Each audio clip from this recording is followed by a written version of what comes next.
Okay, now that I got it started, I wanted to kind of focus on the fuses. So I flipped them all around here.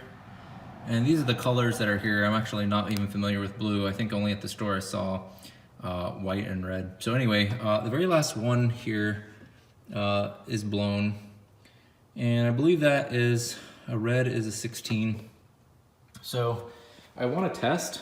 So I'm thinking of using the aircraft ones here. And there really isn't a 16. So I might just be using maybe a 7.5. And what will end up happening is that if it does trip, it will pop out. So I will be able to see that it is tripping. Now I don't think that it will be drawing 7.5 amps for lights. I'm sure if I was to use everything at the same time, I believe there's like emergency flashers and turn signals and everything on there at once. I'm sure that that would probably happen, but I don't have a 10.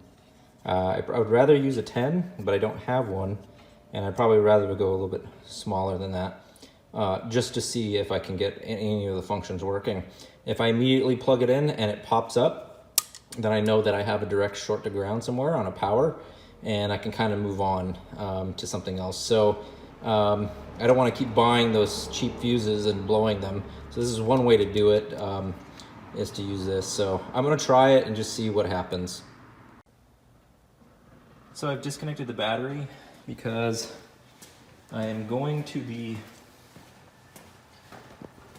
taking off these wires, and I think you can see some corrosion on the copper terminals. So I'm going to scuff those. I'm gonna do them one by one so I don't get them out of order, and I'll clean each end and the fuse because there's some corrosion, and then hopefully that'll fix some like current draw issues and arcing that might be going on blowing fuses, and then I'll try to track down stuff like this wire that was touching ground. I have no idea where it goes to or what it does, and trying to get the flasher relay working. I want the turn signals working, flasher relay. So I will try to test all that stuff. I have no idea at this point what's working, what's not, if a ground is missing, or if something is shorted. So I'll just be poking around.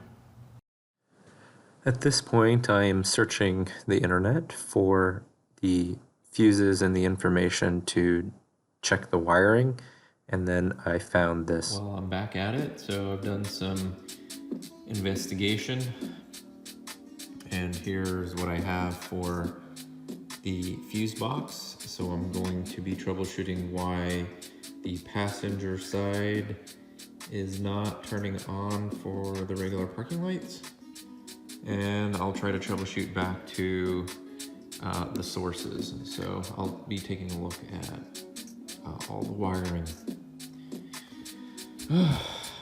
Almost. It started, it's moving, and now I gotta make sure the lights are there and maybe get a floor in after that. Okay, so what I've done here is I have straightened out the legs for these terminals. So you can see the 7.5 still has the bent terminals. I'm gonna straighten them out, and then what I'm going to do is use the holes that are normally in there. We can screw them in. So I will be putting the small screws into there, holding it, and then if it doesn't pop, then it'll supply the energy, and that will be the replacement for these fuses. And if they pop, then you can just, if they pop out, you just push them back in, and that's it. All right, so I found that actually connecting the rear portion of it first is a little bit easier, since these are shorter and these are a little bit longer. Putting in the back first is a little bit easier. You can kind of bend and get it into position. And then I'll put this last screw in, just like this one, and tighten it. And then I'll have these two breakers that had popped ones taken care of. I honestly don't think that these are supposed to be 25s. I might end up trying to find some smaller breakers or some more 7.5/8. Normally with wiring too, you want to do like 1.5 times the amount. So you just take whatever value of here, you can kind of find out what it's supposed to be.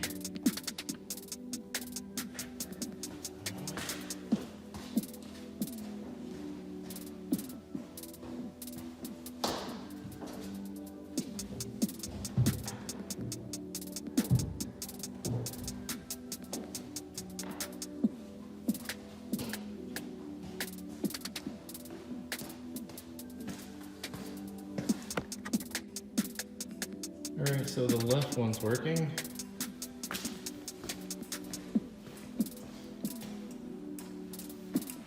That's hard to see. Okay. So the right side is blinking.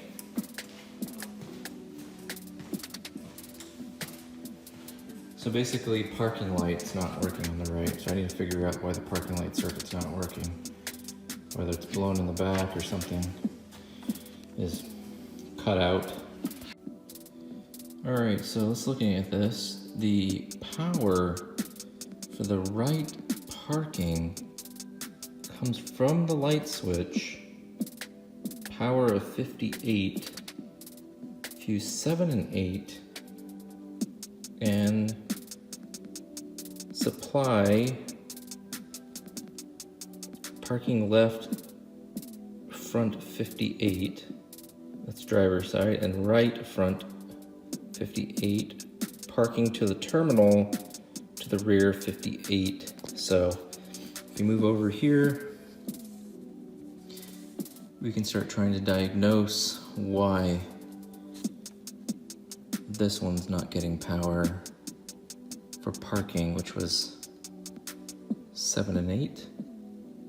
Here, so maybe the supply, we can probe out the supply line to the switch 58 and see if it's supplying something to there, and then I can see whether or not the individual power going to the circuit is actually feeding it. So I believe 7 is to the left, 8 is to the right.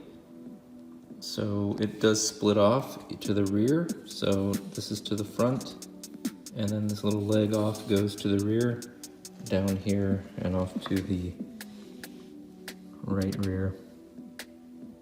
Through the terminal junction, right there. So, yeah, oh, and the license plate light.